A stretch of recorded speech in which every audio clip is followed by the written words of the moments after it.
Salut et bienvenue dans un nouveau tutoriel. Dans ce tutoriel, on va voir un concept très intéressant. D'ailleurs même un concept qui paraît un peu sophistiqué du Smart Money Concept qui est là.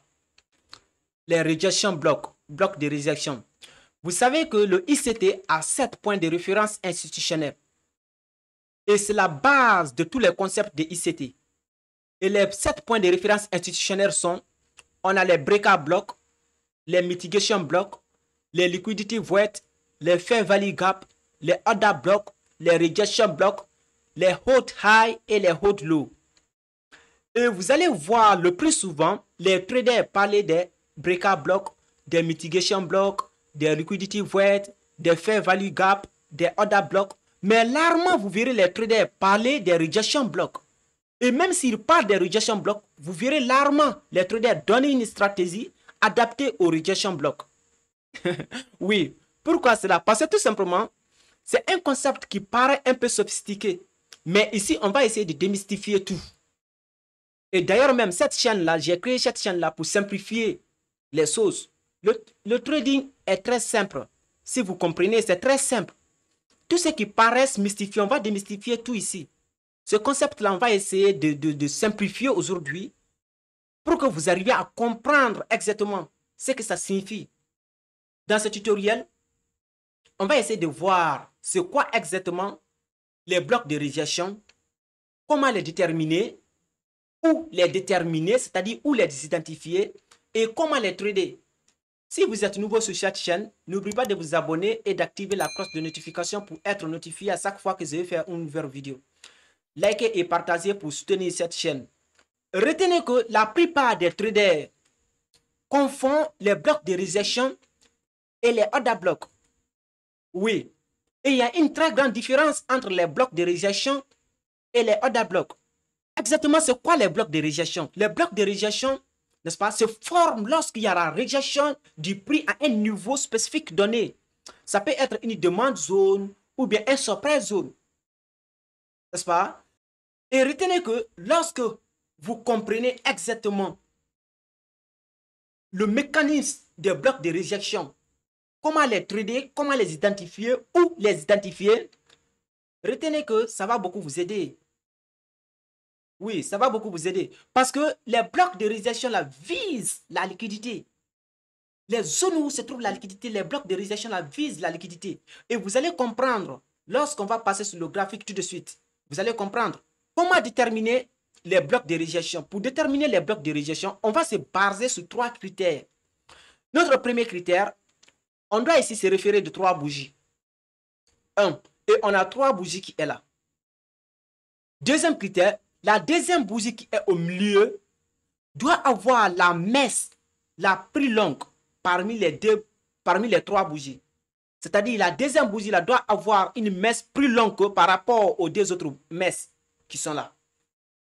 Notre troisième critère, le corps de la bougie qui est au milieu toujours doit être supérieur ou au même niveau de ces 3 bougies là. Et vous voyez, j'ai tracé une ligne comme ça ici, non? C'est ça qui montre tout simplement que le corps de la bougie qui est au milieu là est au même niveau que notre troisième bougie qui est là. Le corps de la bougie qui est au milieu là peut être, n'est-ce pas, peut être au-dessus comme ça des 2 autres bougies. Oui, c'est bon, c'est valide. Mais si ça est au-dessous comme ça veut dire que c'est pas valide. C'est pas valide. Est-ce que vous comprenez exactement? Le corps doit être au moins supérieur ou au même niveau du corps des 2 autres bougies ou bien de l'une de ces bougies-là. C'est bon comme ça. J'espère que vous êtes avec moi. Alors, avec ça, ici, on va déterminer la mèche de ce niveau jusque-là. C'est ça qui représente notre bloc de réjection. C'est la mèche qui représente notre bloc de réjection. J'espère que le plus souvent, lorsque vous déterminez votre order bloc, vous prenez le corps de la bougie, non?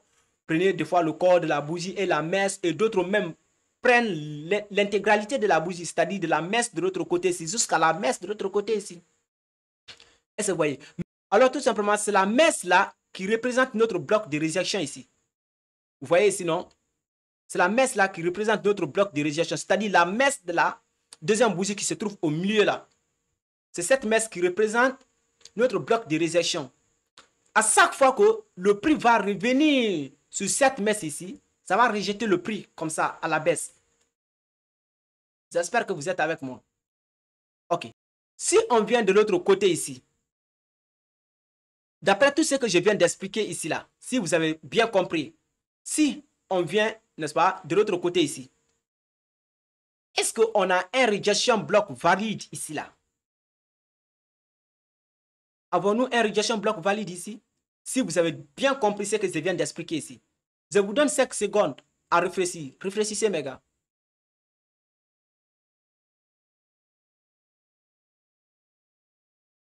Non, on n'a pas un bloc de rejection valide ici. On n'a pas un rejection block valide ici. D'abord, on a 3 bougies. Oui.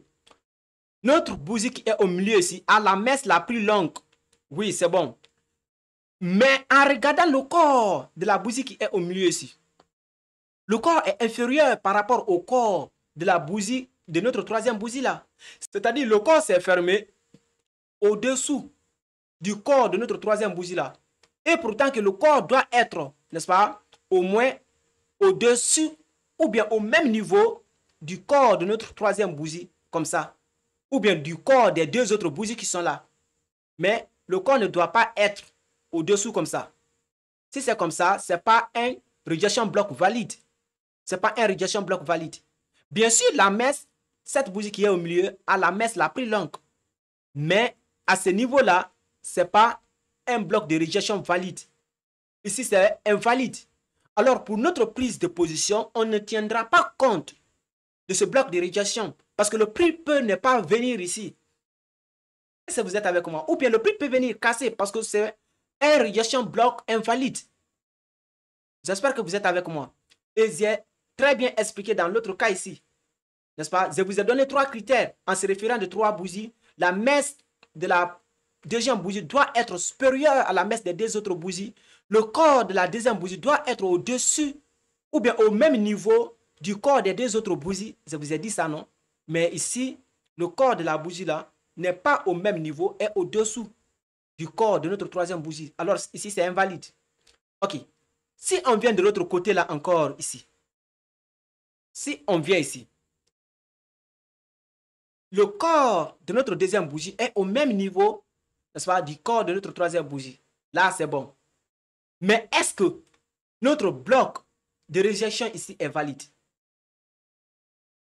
Réfléchissez un peu, mes gars. On va tous travailler ensemble. Réfléchissez un peu. 5 secondes.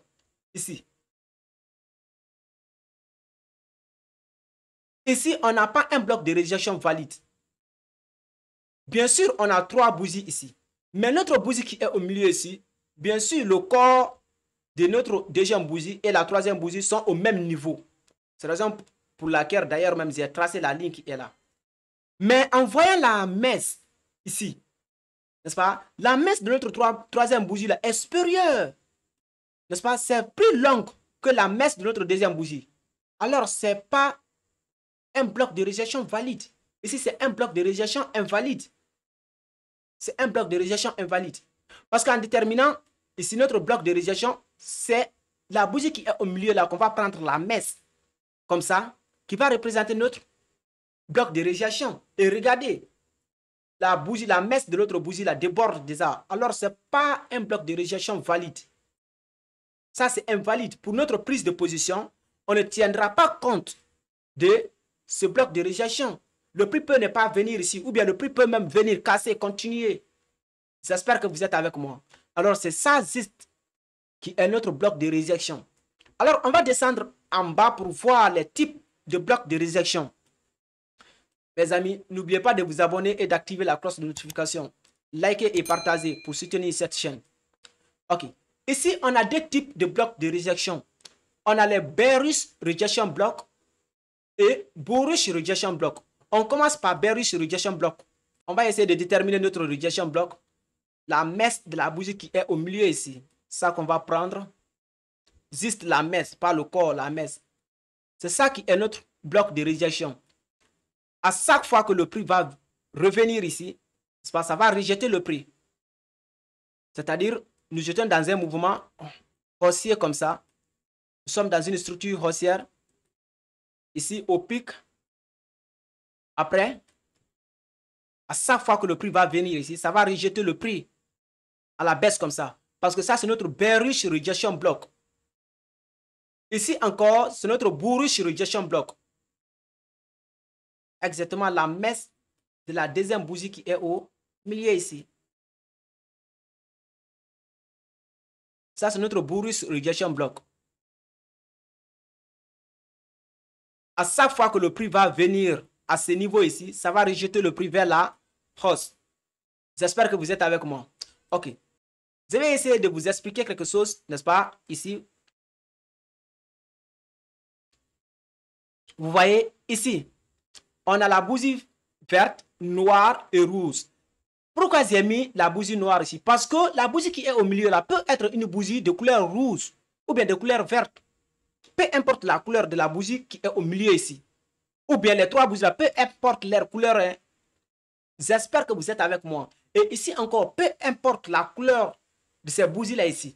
Ça pouvait être des bougies rouges, des bougies vertes, peu importe. Ou bien la bougie qui est au milieu là pouvait être une bougie rouge ou bien une bougie verte. Peu importe la couleur. C'est la raison pour laquelle j'ai mis une couleur noire. Pour que vous compreniez.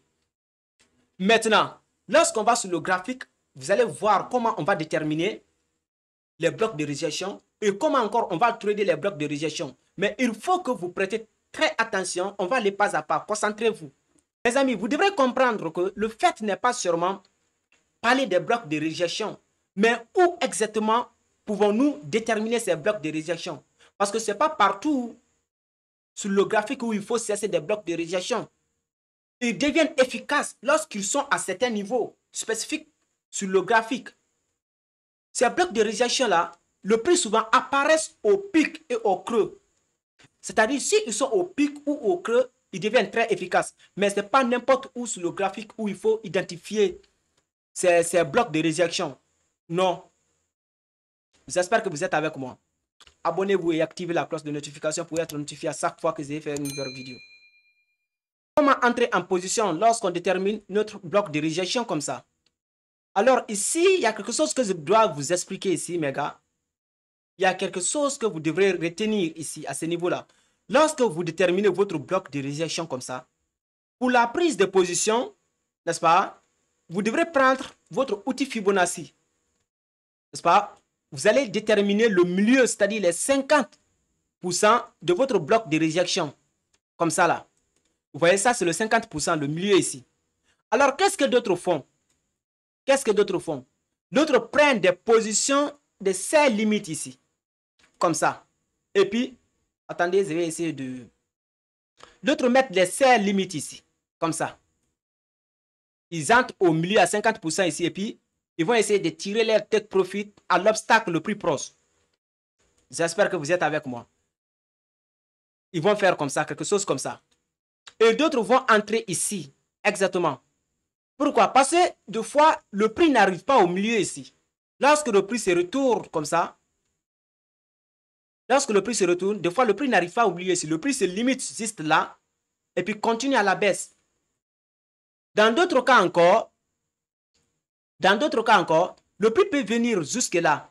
Des fois même dépasser jusque venir ici. J'espère que vous êtes avec moi. C'est la raison pour laquelle je vous ai dit de faire très attention et puis me suivre à la lettre. Il y a des fois, le prix passe pour venir ramasser cette liquidité qui est là. Et d'ailleurs même, c'est normal. Il y a des fois, le prix passe pour venir ramasser cette liquidité qui est là. C'est la raison pour laquelle, n'est-ce pas, je vais vous donner mon conseil par rapport à la prise des positions à l'avance, c'est-à-dire des sell limites ou des buy limites. Parce que le prix peut venir ramasser la liquidité comme ça, n'est-ce pas, avant de continuer à la baisse ou à la hausse. J'espère que vous êtes avec moi. Encore de l'autre côté ici encore, c'est de la même chose. Lorsque vous déterminez votre bloc de rejection comme ça, n'est-ce pas, vous faites la même chose encore. Parce que lorsqu'on ira sur le graphique, lorsqu'on va commencer sur le graphique, il ne faut pas que vous soyez embrouillé. Vous allez prendre votre outil Fibonacci comme ça, déterminer le milieu, les 50% de votre rejection bloc. Après, il y a d'autres qui prennent des buy limits ici. Ils prennent des buy limits soit à 50% ici. Ils font leur entrée ici. Ils mettent leur stop loss. Ils mettent leur stop loss, n'est-ce pas, en bas ici. Et puis, ils targetent l'obstacle le plus proche. Est-ce que vous voyez? Et je vous ai dit quoi? Je vous ai dit que des fois, le prix n'arrive pas au milieu ici. Des fois, le prix se limite là. Est-ce que vous voyez? Alors, si vous faites votre entrée au milieu ici et que le prix n'est pas arrivé au milieu, vous allez rater l'opportunité. Est-ce que vous êtes avec moi? Lorsque le prix viendra, c'est limité juste là. Si le prix n'arrive pas au milieu ici. C'est la raison pour laquelle d'autres prennent leur position ici. Est-ce que vous êtes avec moi? Et maintenant, le problème se trouve au niveau du stop loss ici. Il ne faut pas trop serrer ton stop loss. Si vous voulez prendre un sell limit ou un buy limit, il ne faut pas trop serrer ton stop loss comme ça. Il faut laisser, n'est-ce pas, de l'espace. Il faut donner de l'espace au marché pour pouvoir respirer. Parce que ça là, les rejection bloquent. Le plus souvent, le prix déborde. Le prix peut déborder, venir jusque là, ramasser la liquidité qui se trouve à ce niveau-là avant de continuer.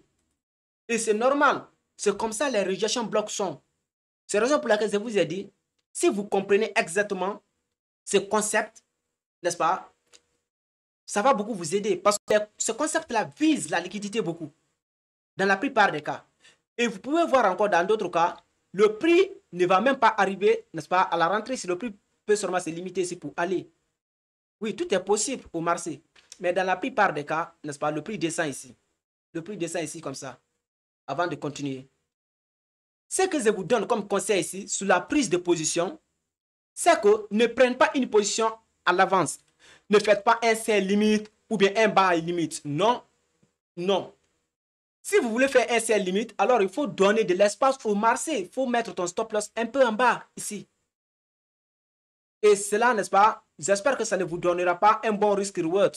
Lorsque vous prenez une position ici comme ça, et que vous mettez votre stop loss comme ça ici, puis ça sera bon, mais dans d'autres cas, ça ne va pas vous donner un bon risque reward. Est-ce que vous comprenez? Ici, la meilleure des choses à faire, c'est d'attendre que le prix ramasse la liquidité d'abord ici.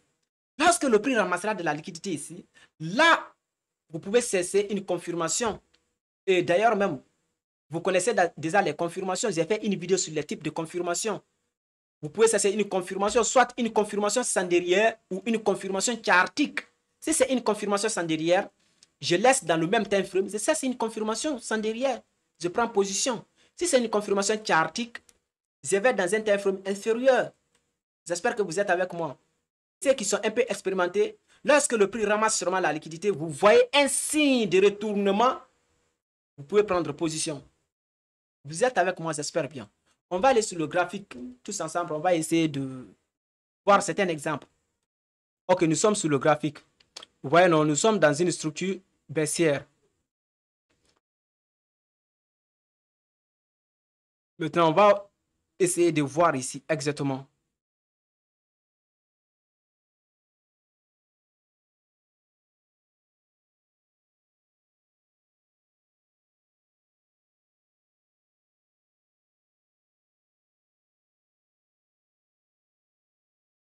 Attends, je vais essayer d'agrandir. On va tous voir ensemble.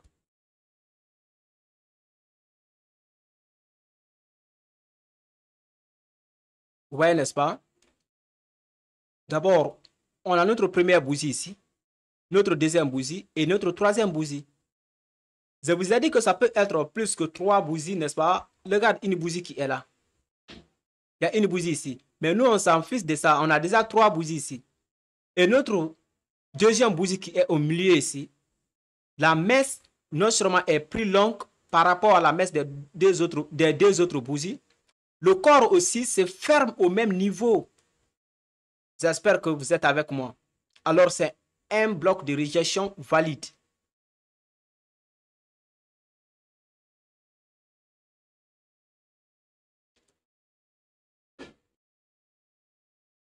C'est la mèche là qu'on va essayer de déterminer.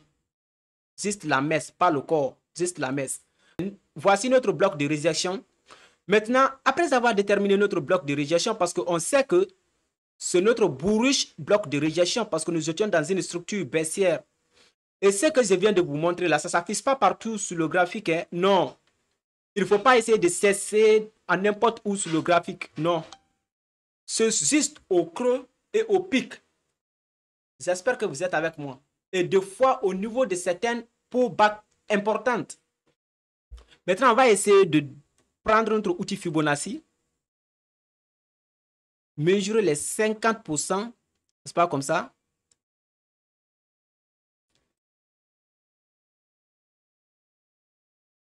Maintenant, ceux qui font des entrées, n'est-ce pas, des sell limites et des buy limites, allez faire quoi? Allez tout simplement entrer à quelque niveau ici ou bien au milieu ici. Et je vous ai dit que le prix souvent, des fois, le prix n'arrive pas au milieu ici. N'est-ce pas? Alors, allez faire leur entrée juste là et mettre leur stop loss tout légèrement en bas ici. Il ne faut pas trop serrer ton stop loss comme je viens d'expliquer là. Il faut mettre ton stop loss, il faut donner de l'espace au marché pour pouvoir respirer. Si tu veux faire un buy limit ou un sell limit, là, attends, je vais essayer de tirer ça un peu. Là, ton premier target, c'est là. Attends, attendez-moi.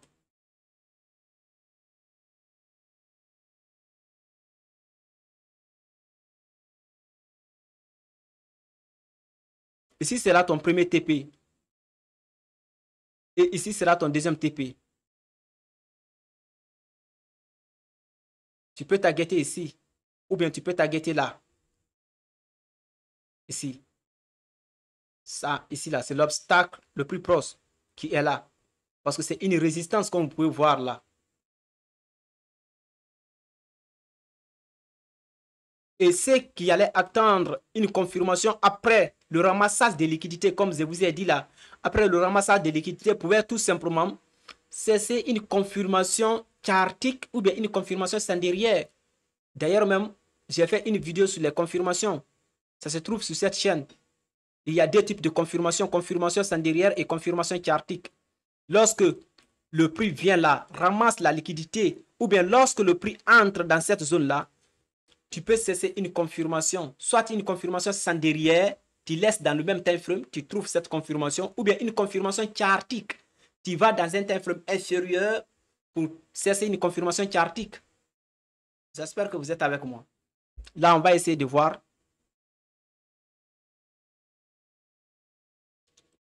D'accord, il y a quelque chose qui s'est produit d'abord ici, très important. Quand je vais essayer de vous montrer cela. Vous voyez sinon, le prix a sauté de ce niveau-là jusque là. Regarde, il y a un espace qui se trouve entre la bougie qui est en bas ici et celle qui s'est ouverte en haut ici. Alors, c'est l'espace-là qu'on appelle le gap. Ça, c'est là l'objectif d'une autre vidéo.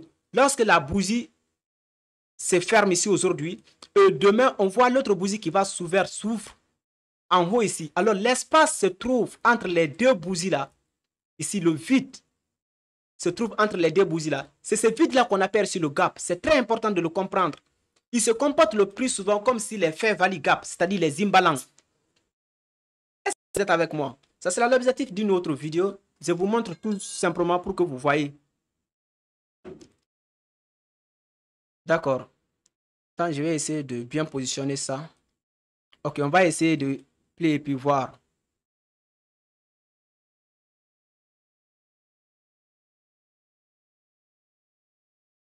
La position n'est pas d'abord activée.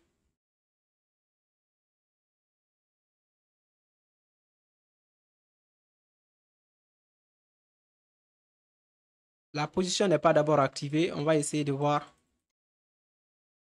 Oui, la position déjà est activée ici. Vous voyez? La position est activée déjà.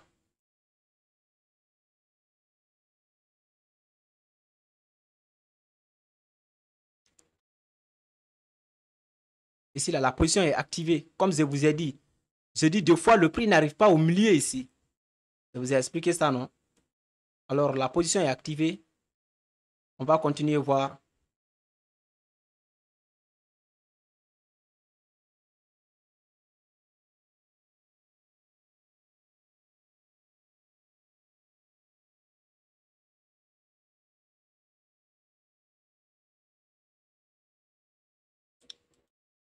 Le target est déjà atteint. Comme on peut voir, si on tire comme ça, Vous voyez, non, le target est déjà atteint ici. À ce niveau-là. Je vais essayer d'envoyer, d'agrandir un peu. On va tous voir ensemble. Le target est déjà atteint à ce niveau.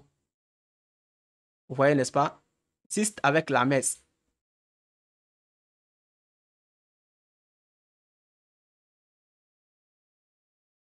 On pouvait continuer à voir.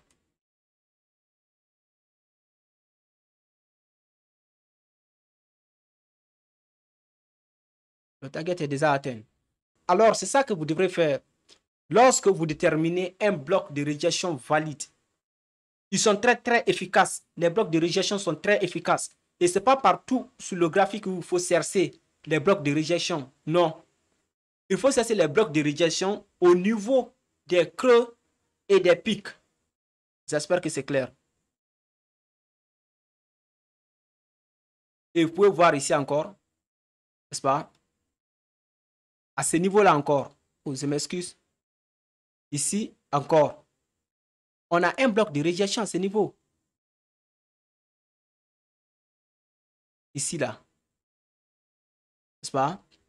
Si le prix continue, vous verrez que le prix viendra réagir à ce niveau-là. Bien sûr, le prix viendra réagir à ce niveau-là. Et puis continuer à la baisse. J'espère que vous êtes avec moi. On va passer sur un autre exemple encore. Regardez ici, encore. Vous voyez, n'est-ce pas? Ici, là, on ne pouvait pas choisir ce niveau-là. On n'a même pas de rejection bloc à ce niveau. Non. Bien sûr que c'est un niveau très important, mais on n'a même pas de rejection bloc à ce niveau.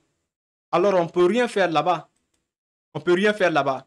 C'est ici où on a notre rejection bloc. À ce niveau-là, c'est ici où on a notre rejection bloc. Bloc de rejection. Si vous pouvez voir très bien, regardez.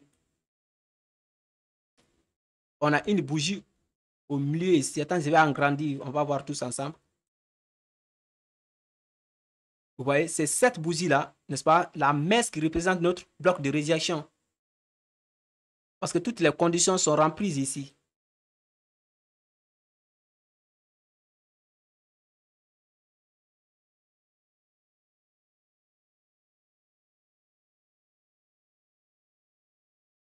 Alors, c'est la messe de cette bougie-là qui représente notre bloc de rejection ici.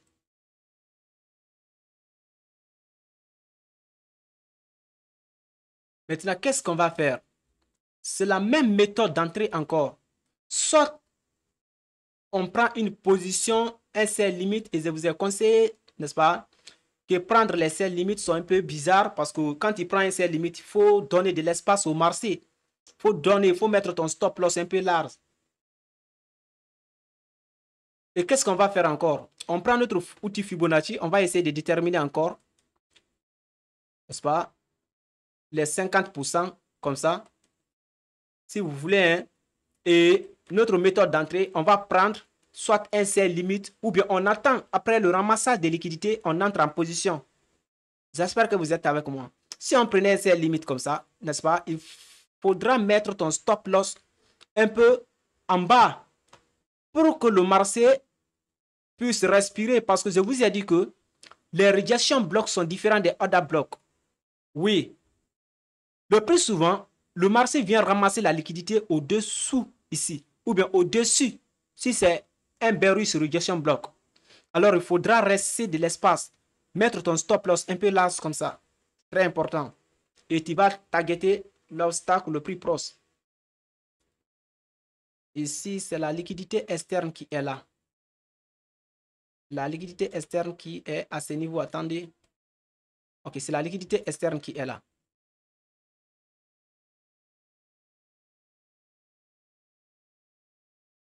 Alors, on peut targeter soit ce niveau-là, ou bien ici, la liquidité externe ici.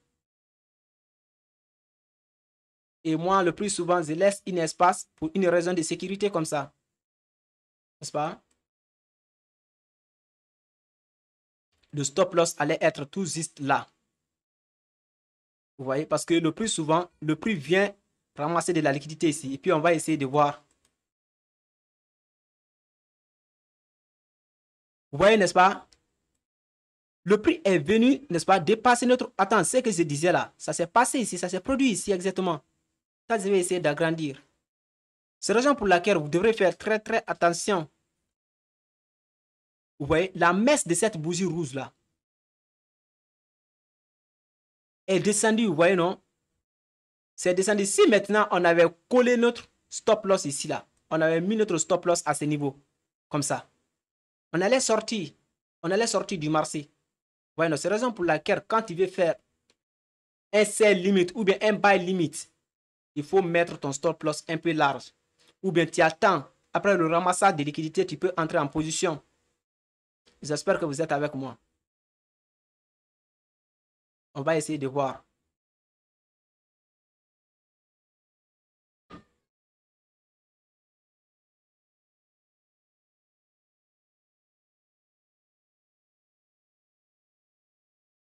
La position est déjà activée, on va essayer de voir.